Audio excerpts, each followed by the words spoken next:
NTS came to me. It was Caroline Newell was doing maternity cover for Jackie Wiley at the time. So it was that long ago that she came to me and said, would I like to adapt Dracula? And I said, yes, of course. And initially it was going to be quite a short deadline, so it wouldn't have been a radical retelling. It would have been, oh, there's not a lot of time, I have to quickly make this into a stage play.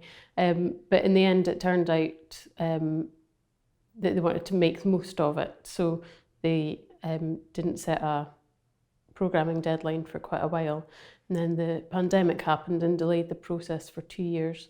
Adapted Jekyll and Hyde, which is in the same realm as Dracula, for Lungha Theatre Company about 5 or 6 years ago, I think. And I really enjoyed that. I moved the location, Jekyll and Hyde's London. I moved that to Edinburgh and it worked really well. So I assumed that moving Dracula from London up to Aberdeen would work the same way, and I think it did. So NTS were very happy with me relocating it. In the play, Aberdeen sort of takes the place of London and Cruden Bay sort of takes the place of Whitby. And we've kept Transylvania as a location. And I thought I'd read the full text, but it turns out I have a very heavily abridged version that I didn't return to my high school library. So I have told them now, and they're just like, well, give it back if you want. But it's been a long time.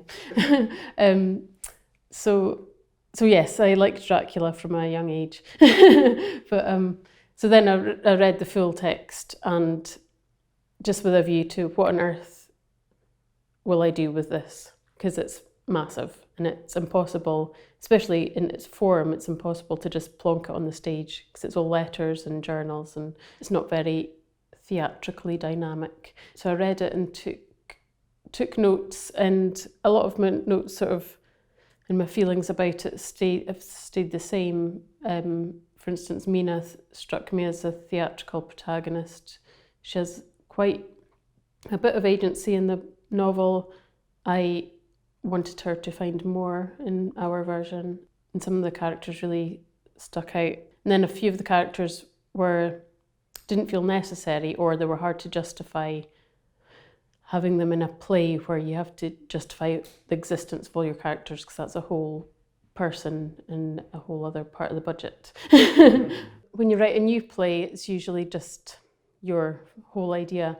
The way that Sally works is very hands-on, on her feet. When she came on board, she was never going to just put my script on the stage. She would obviously want input as a theatre maker, which she is as well as a director. And so, although I had ideas of what I wanted to do with it, Sally also had big ideas of how she envisioned it. I'm not visual at all. I literally don't have a visual memory. So, and Sally is very visual and not sort of text-based, such as I am. So somewhere in between us, Rosie Kelliger, the dramaturg here at NTS, sort of was the bridge between our two processes.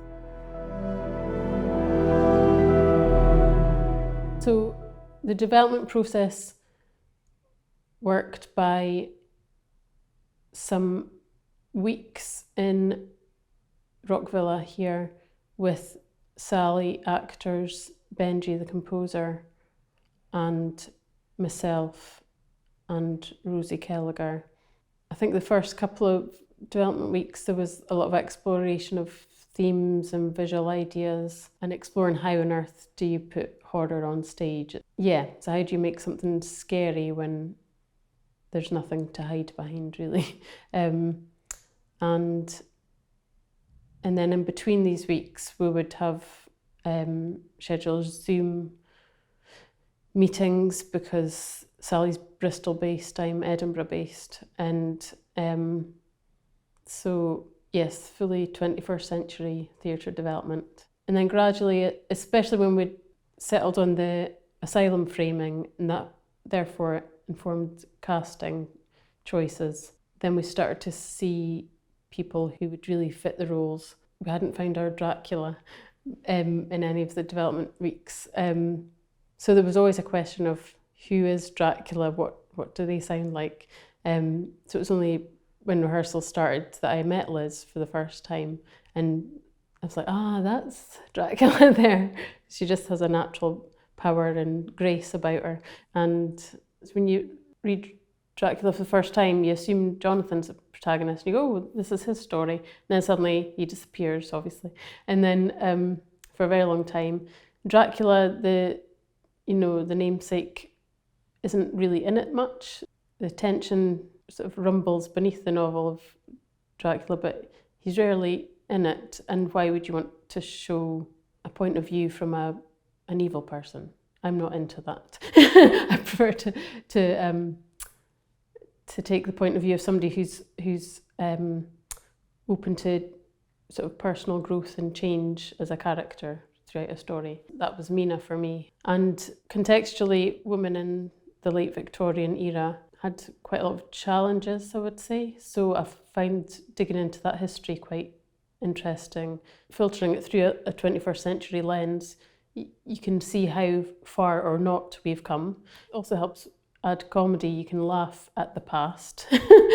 Sometimes it's easier to laugh at the past. It feels distant. For instance, Dr. Seward, the character, his thoughts about a woman's place of the time was reflected in Victorian times. And there were two lanes, if you were a woman, you had to think about your reproductive health. Your worth was as a mother and a wife. And then similarly, if you were a man, you had to work, stay fit and strong for work and do nothing but work. And that was pretty much the two choices of the time. And if you sort of landed anywhere other than those two lanes, you were seen as different or other or mentally ill. I suppose the book endures because there's room for interpretation and different reflections, and in our case we sort of investigated certain threads and themes that are very much of this time. So it allows you to do that. The biggest change with having the asylum frame the story is that I had to create another 7 characters. So all the actors doubled up, apart from Mina. She plays herself in both worlds, as it were.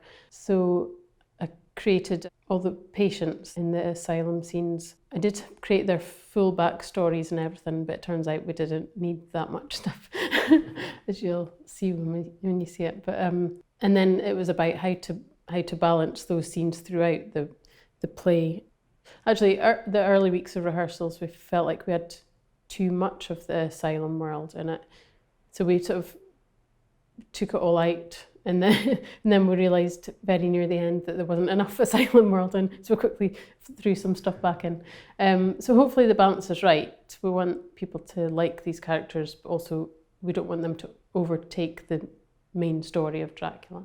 But they are there to listen to Mina tell her story, and therefore we see it through their eyes as well as hers. So when Sally's trying to think of how on earth does she stage Dracula, she was trying to find a hook into it, and she suggested we frame it with all the other patients in the asylum that Renfield would share this building with, and have that as a way into the story. And so Mina comes into the asylum to tell the story of Dracula.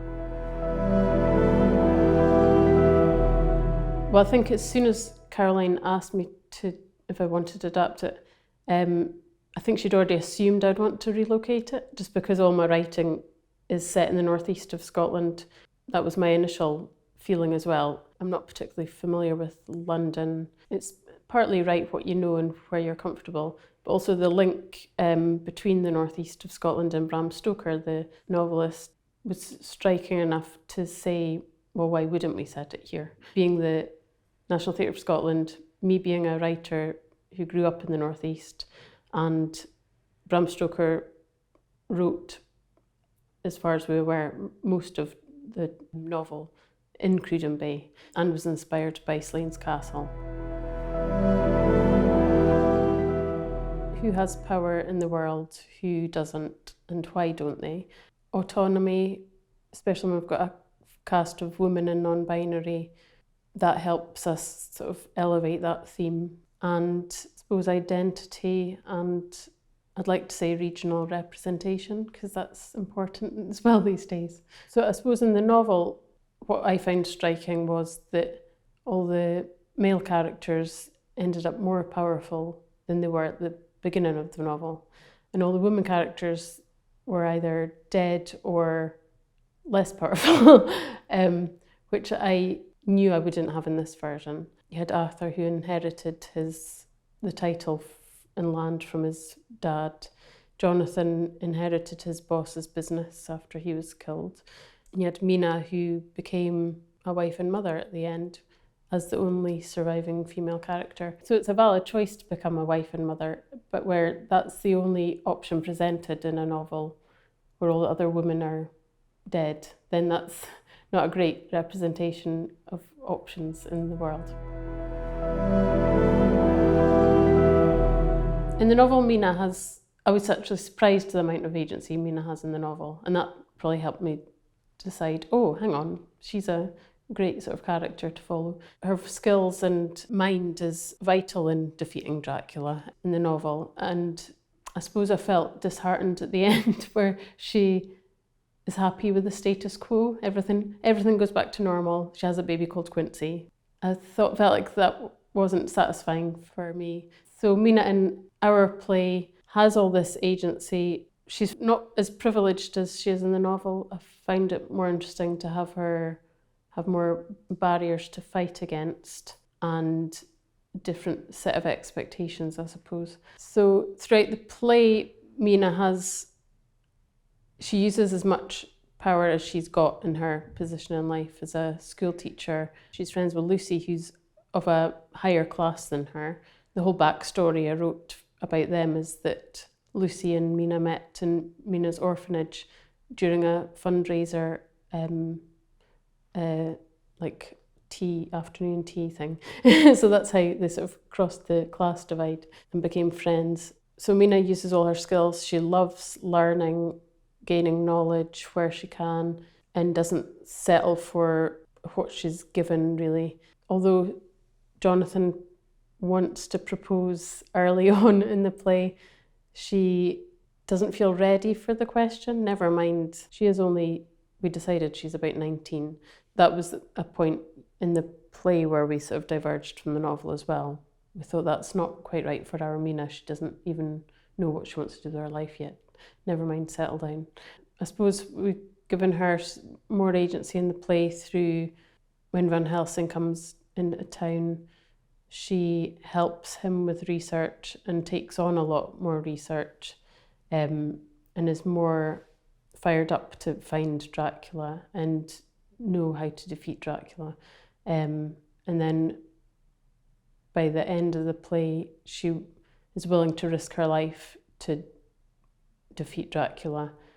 But it turns out the power has transferred to her. The power can't die. The vessel it is carried in dies. And then, so we leave her overwhelmed, not knowing what to do with the power. And that's when she goes to the asylum to sort of figure out what to do. Open audience primarily enjoys what they've seen. Hope they're at least mildly scared, and it gives them nightmares. And I hope they feel like it's a compassionate and humanist 21st century retelling of the story. And I hope they see themselves or people they know in the story too.